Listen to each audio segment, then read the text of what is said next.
Hey guys, welcome back to my channel. If you are new around here, my name is Carly. I am a labor and postpartum doula, and I create content here on my channel all about pregnancy and labor and motherhood and pretty much everything that falls in between. And it is my passion to support, empower, and educate pregnant people so that they can have the birthing experience that they deserve. And in today's video, we are gonna be diving a little bit into like the personal side of my motherhood journey and talking a little bit about our transition out of breastfeeding. If you didn't know, I had my first baby, Wilder, last September. We have been breastfeeding since he was born, and we very recently made the transition away from breastfeeding. And I wanted to share my experience with you guys, some tips and tricks that I have about the entire process, and just kind of honestly like talk through it because it's a lot of emotions to work through. Thought it might be helpful for me to share my perspective and kind of our journey together because it is a lot of it is a lot of emotions to work through for both you and your baby. You want to sit up here? You want to go? You can go. He has exclusively said dad for the last like 5 months, and he finally started saying mama. Say mama. Mama. Okay, well, that was fun while it lasted, but I have sent Wilder off to be with his dad because if you have an 11-month-old, you know that they do not sit still, and he is like taking his first steps and starting to walk and just like crawling and getting into everything. So I kind of want to go over what weaning looks like, how long it takes, what to expect, how to comfort yourself and comfort your baby during the transition. Before we jump into it, if you are new to my channel, definitely consider subscribing. I would love to have you as a part of this empowering community. Be sure to watch to the very end of the video to get my #1 tip when it comes to making sure that you are staying comfortable whenever you are starting the weaning process. So first and foremost, I know a lot of people think about this is when to start weaning, and the same answer like it is for every other answer when it comes to you and your baby is that it's different for everybody. Everybody's gonna have a different experience, so no matter what your experience is, it is totally valid, and it is something that is just not gonna be the same for everybody. The Academy of Pediatrics recommends that babies are exclusively breastfed up until 6 months of age, and then beyond 6 months they are encouraged to be breastfed along with solids until 12 months old. Now, the World Health Organization recommends the same 6-month rule, but they recommend breastfeeding with solids up until 2 years of age and beyond that. I'm gonna go ahead and hop in here with my personal experience because I was the type to definitely assume that I would be breastfeeding for much longer past the 12-month mark, honestly. In my head, I thought, okay, 12 months is my goal. I will reevaluate at that 12-month marker and see how I'm feeling and see how my baby is feeling. And I really anticipated that at that 12-month mark, I would still wanna breastfeed and that my baby would still wanna breastfeed. But to my surprise, that's just not how I was feeling, and it's not how my baby was feeling either. As soon as we started introducing solids to Wilder, he really just started to naturally wean himself from breastfeeding. It was very clear to me, and I want to make this very clear to you guys too. If you're in the same position that I am, trying to figure out what the next step looks like for you, follow your intuition. Trust your intuition. You know your child better than anybody, and you know your body better than anybody, and you are the one who is in control of the decisions that you make for you and your baby. I want to make sure that you guys hear that because it is so important to be able to trust our intuition. There are so many people who will give you opinions and judgments and thoughts on what you should be doing, and honestly, you are the one who makes the decision, and so trust your intuition and follow that.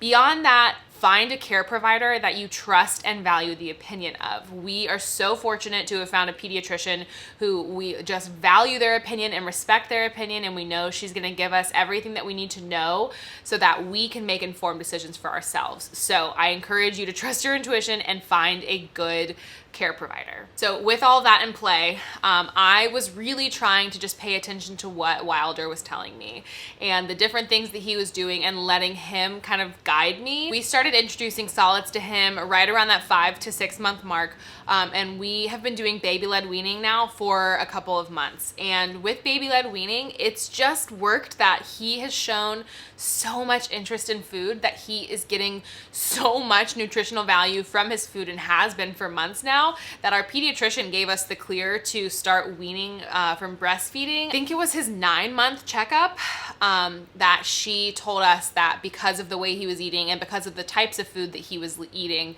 that he was getting enough nutrition from the food that he was consuming, and that we could probably stop breastfeeding whenever we both felt comfortable. And so hearing that was really comforting to me because I was worried that if I stopped breastfeeding too soon, he wouldn't be getting enough nutritional value. So once she told me that, I felt a little less pressure and a little less stress when it came to making sure that I breastfed him all the way up to 12 months, because that was the guideline that I've always followed. That's the one that I've always heard. That's always what I tell my clients and recommend to them, because it is the guideline. So in my head, that's what we were gonna do. And so to have a little less pressure to make it to the 12-month mark was very helpful, because Wilder started biting me. He started biting me so badly that it made breastfeeding a really difficult experience. He bit me a couple of times to the point that I would bleed, and it was just not something that was enjoyable at all anymore. It was something that I actually got anxiety over and was kind of like dreading whenever it came time to breastfeed him, because I couldn't get him to stop. And I'm gonna make an entire video about biting and breastfeeding, because I did learn a couple of tricks that did help us out a little bit, but it did not eliminate the problem altogether. So I was struggling because I was having this experience with him of, I know this is the best thing for you and I want to continue doing that for you, and I have the ability to, and really the main thing that's keeping me from continuing to do it is that you're biting me and you're hurting me. Like consistently, every single time we breastfeed, you're hurting me. And that was a tough one to work through, but I pushed through it and worked through it, and we came up with some different solutions that worked really well for us. And I knew it was for a short period of time. I knew it was only going to be for a couple of months and that I could work through it. And so that was the goal. That's what I intended to do. And he actually stopped biting me for a couple of weeks. And then all of a sudden he started biting me really hard again, to the point that I was bleeding. And I had made the decision to myself that like, this was it. Like this was the last moments for me before I was like, this is when we're transitioning out of breastfeeding. And it was a slow process up until then. But at that point it was like, okay, we have been on the down and out with this for a couple of months now. And it's just waiting for me to make this like last move, this last jump off of our breastfeeding train. And this was kind of the moment for me when I decided to do it. So I think something that's really helpful for me, at least whenever it came time for us to kind of start figuring out how to properly wean so that it was really comfortable for me and also comfortable for him, we started to do a couple of things. First and foremost, we didn't take away the milk immediately. I kept pumping, and we changed our schedule from, at this point, he was down to 3 feedings a day. He would have milk in the morning right when he woke up from sleeping all night, and then he would have milk when he woke up from his first nap and woke up from his second nap. So 3 bottles a day. We eliminated 1 breastfeeding session at a time. And instead of breastfeeding, we replaced it with a bottle. First, it was like a couple of days we did 1 bottle and 2 breastfeeding sessions. And then after those couple of days, we did 2 bottles and 1 breastfeeding session. And I think we sat there for a while. I want to say I breastfed him in the morning and gave him 2 bottles, probably for 3 weeks. It wasn't like an immediate, like, you're just not going to breastfeed anymore. It was like, we're only going to breastfeed once a day, and we'll do that for a couple of weeks and see how it goes. So it was either 3 weeks or 4 weeks. So almost a month of us just doing 1 breastfeeding session. And then I would pump the rest of the time, and we would just give him bottle-fed breast milk. Then when it came time to start transitioning him off of breastfeeding altogether, I remember having a moment where it was just clear that he wasn't really enjoying the breastfeeding session in the morning either. Like I kind of waited for some sort of signal from him that he was not really interested in it anymore either. And that's hard to say like exactly what that sign looks like for everybody, because I think it'll be different for every single baby. But some common signs that you can keep an eye out for are your baby just pulling away from the breast more often, or your baby's feedings are getting shorter. And as your baby's feedings get shorter, you will probably produce less milk. And so it's kind of like, it's this feedback loop that your body and your baby have with one another. So those are 2 things you can keep your eye out for. I know there are a lot of babies who like come to you and like want to be breastfed. So if your baby is just doing that less often, then it's probably a good indicator that they just aren't as interested as they once were. Once I kind of picked up on those signs from Wilder, I decided to try and give him a bottle during our morning, where we would have had a morning breastfeeding session. And so instead of breastfeeding him, I did make sure that we did everything the exact same same, like the routine stayed the same, except instead of my boob giving him milk, it was a bottle giving him milk. So we still like laid in bed together with the lights down and the essential oils going and our sound machine, and I cuddled him and like did the whole kind of process but with a bottle instead.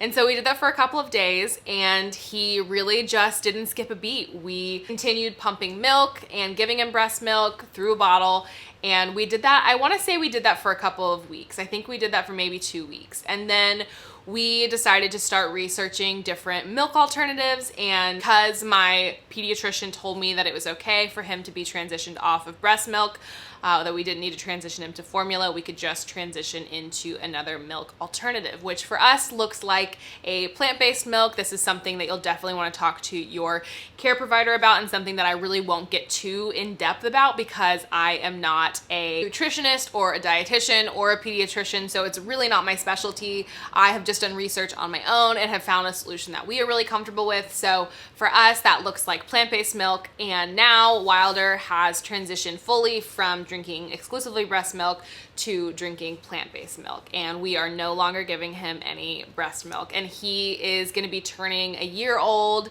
in he's going to be turning a year old in a month, so he's 11 months old.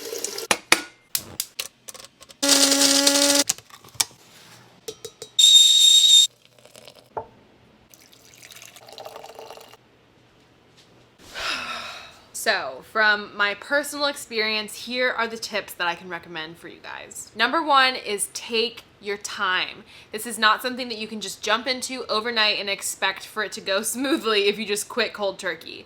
This is something that for you and for your baby needs to be done gradually over a period of time. This is a marathon, not something that you can just sprint through. When you've made your decision to start the weaning process, give yourself the grace to know that it's going to be an adjustment for you and for your baby, not only physically but also emotionally. So what that can look like is, if your baby is used to getting 4 feedings a day, start by dropping one of the feedings and replacing it with a bottle. And then as they get accustomed to that and as they adjust, do the same thing with the next bottle. If you have it as an option, definitely rely on other people to provide any sort of help that they can, even especially when it comes to like your nighttime feeding, because that is one that can be really tricky. If you are dropping your nighttime feeding, then maybe your partner or a friend or a relative can help you with your baby going to bed and like putting them through the whole routine. By removing yourself from the situation, it makes it a little less, emotional. My second tip is to find some sort of thing that your baby is comforted by. For us, that looks like a lovey. Wilder has this little lovey that he just was attached to from many months ago. He just kind of like started getting attached to it, and so we have that as his kind of like comfort measure now.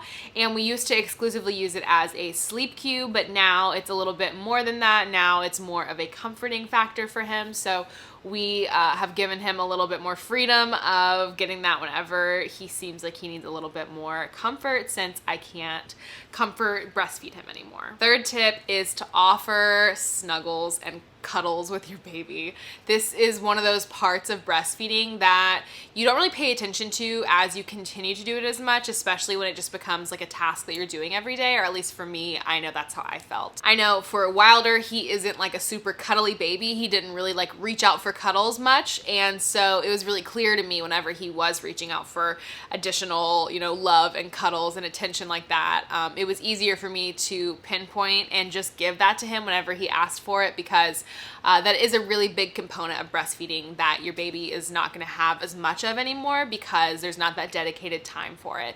So whenever he reached out for it, I just gave it to him. So these last 2 tips are for you as the breastfeeding person and getting your milk supply to slowly reduce without causing you any pain.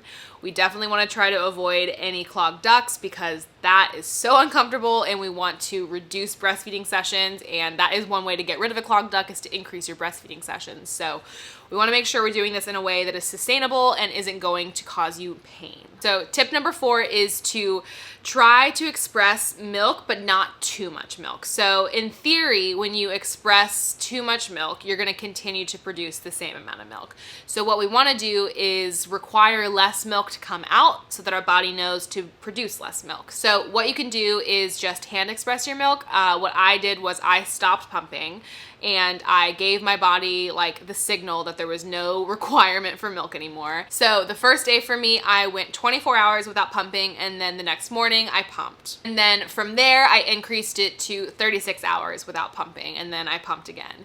And then I increased it to 48 hours without pumping, and then pumped again.